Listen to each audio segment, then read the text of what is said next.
guys, how to sell bullshit and make millions of dollars. For real, you can totally do this. Not ethical, but definitely possible and definitely lucrative. So today we're going to talk about the marketing schemes or the marketing strategies of the corporate masters, okay, who run the processed food industry. So I recently read a brilliant book called Salt, Sugar, Fat by Michael Moss. It's a very detailed insider look at what goes on in the processed food industries, how they market food that ultimately is not very good for your health and get people to buy it and to continue to consume it, okay? And some of the marketing strategies that they used completely blew my mind, completely shocked me. I couldn't believe how well their marketing campaigns worked. So I wanted to share with you some of the most mind-blowing things that I learned from this book about how they were able to market their products.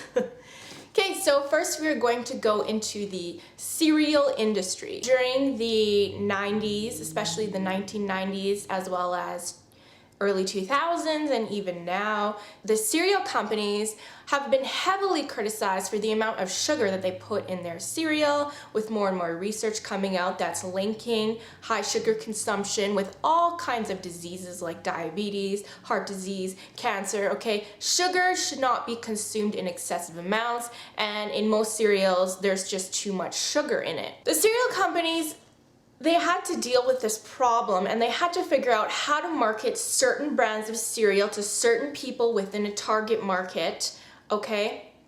And one of the cereals that they were having trouble market was MiniWheats. MiniWheats was originally marketed as a health cereal because it is made with whole wheat bran, okay? So they could use that fiber aspect, the fact that the cereal's high in fiber, good for your digestive system. They were trying to market it to people who were more health conscious, okay? The problem with MiniWheats though is that it's very high in sugar, right? It has that frosted side to it.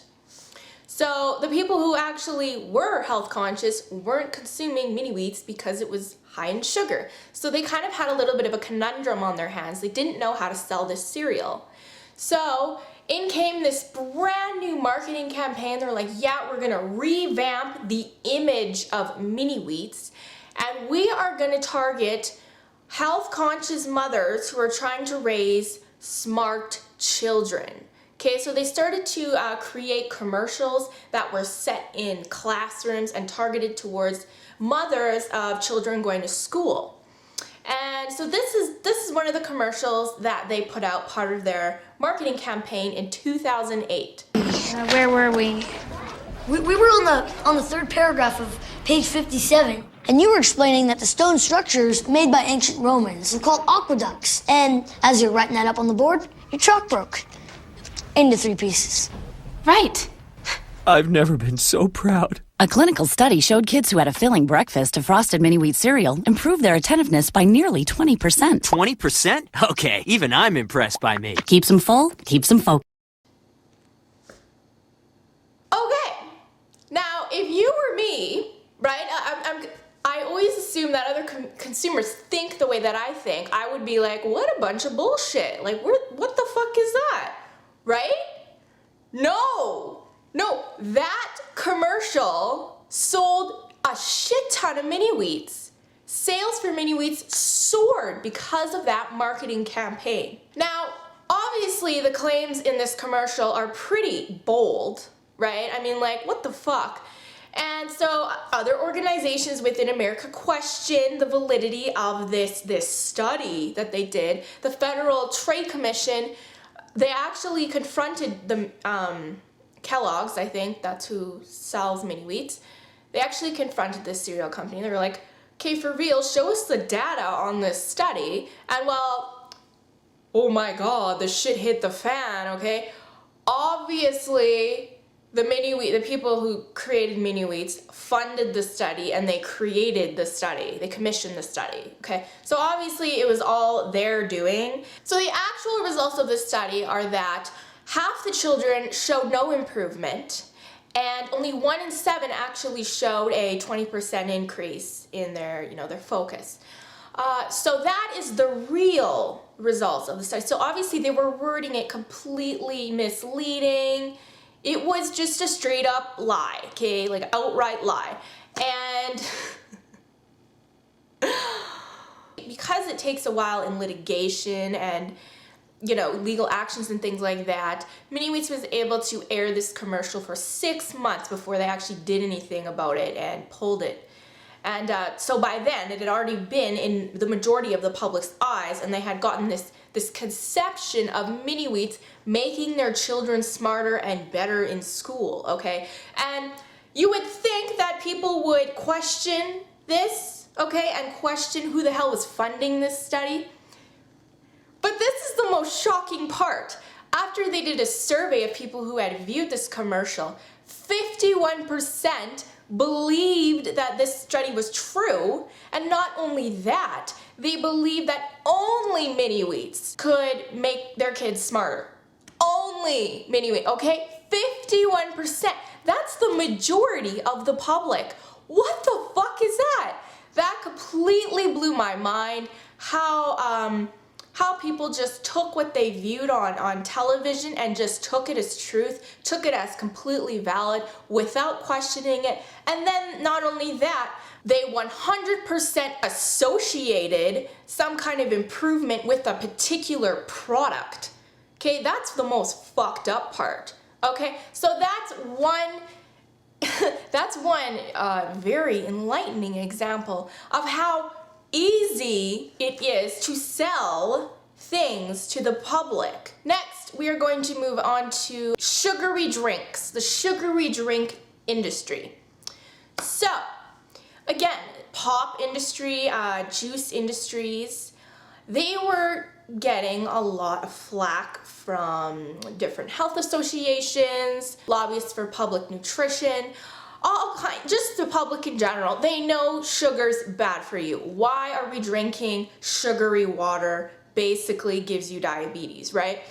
So they had to figure out a way to market their products so that people would continue buying their drinks. So KoolAid and Tang, because all it really is sugary water, artificial flavors, and artificial preservatives and stuff like that. Like, that's all it is. There's nothing really nutrient dense by drinking KoolAid, right?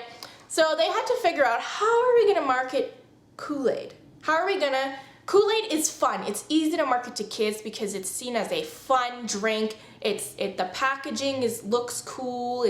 Their KoolAid jammers are in cool shapes. They have a little straw that you put in. It tastes good. Kids want to drink this drink. It's a cool drink. I remember drinking KoolAid jammers when I was in school, and I thought it was cool as fuck. But then when you're an adult and you know the health implications of drinking these things, well, you don't want to buy it for your children. So what KoolAid and what Tang did was they put this fruit spin on their products. They started changing the packaging so that it was more associated with fruit, real fruit, right? They put pictures of fruit. Okay, so Tang, they put pictures of cherries on their packaging, pictures of oranges. And then KoolAid, they started to change the packaging so that it was in the shape of fruits. They changed the aroma of KoolAid so that it smelled just like fruit. They made fruity flavors. And then they marketed KoolAid as a fruit health-conscious drink, and it said it contained real fruit. But if you actually went and looked at the ingredients, there's only literally half a teaspoon of actual fruit juice in a whole KoolAid jammer. Half a teaspoon, okay? That's like a little splash. And then they were marketing it as this healthy, wholesome fruit drink so that parents would buy KoolAid for their kids and not feel guilty that they're giving their kids unhealthy beverages. And the kids loved it because it was fun. And so again, that whole spin that they put on their marketing campaign boosted sales. It worked, and it worked really well for Tang as well. So this is just a little glimpse of the trickery the very insidious, well calculated, well thought out trickery of processed food industry, okay? I am not trying to demonize the processed food industry. They're a company, they need to make money, they need to profit, they need to survive. And the sad part of it is, it's kind of like they fucked themselves over. Their whole agenda of their companies is selling unhealthy products to the public.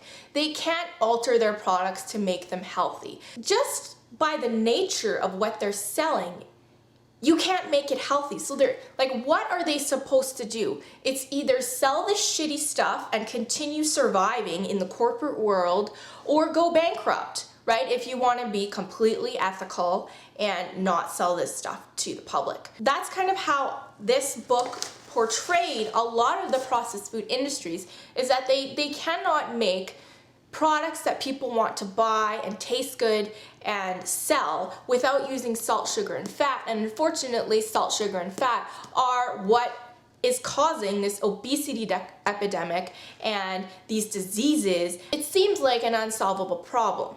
This book was so worth reading. Not only did it teach you of the truths, many of the very scary horror story truths coming out of the processed food industry, but it also showed you the way that marketing works on a mass level, because these are multi-million dollar, if not billion-dollar companies that sell most of the public most of their food. I hope that you enjoyed this video, and I will see you all in the next. Bye!